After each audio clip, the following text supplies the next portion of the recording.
Duncan Stone is a father and son business that was started in 2014. 2017, we found our shop here. We have since doubled in size and are about to get more equipment. We are currently at 18 employees, counting my dad, my brother, and myself. 6 full-time shop guys. Since we got the SABERjet XP, we've cut around 2,500 slabs. It's a beast. The speed of it, it's so fast. Completely eliminate that core and mill step, and we save ourselves 60% of our time on the CNC. The mitering is very nice just because you don't have to do any sort of calculation with it. You enter the angle you want it to cut, it comes out clean.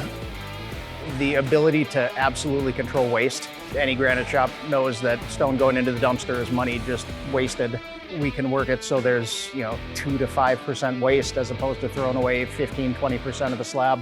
It can cut so precisely. You really don't have to worry about overcuts the way you do with a manual saw. There's so little waste. That's absolutely the best thing about it.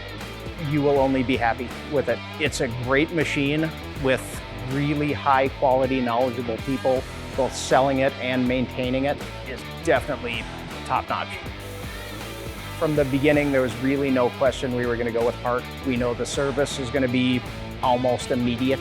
The biggest thing is if something goes wrong, you can call literally any time and they'll be able to walk you through it. Our plan right now is to absolutely, we will be getting a Titan, almost certainly a fastback as well, a new water filtration system, and all of those will be going through park.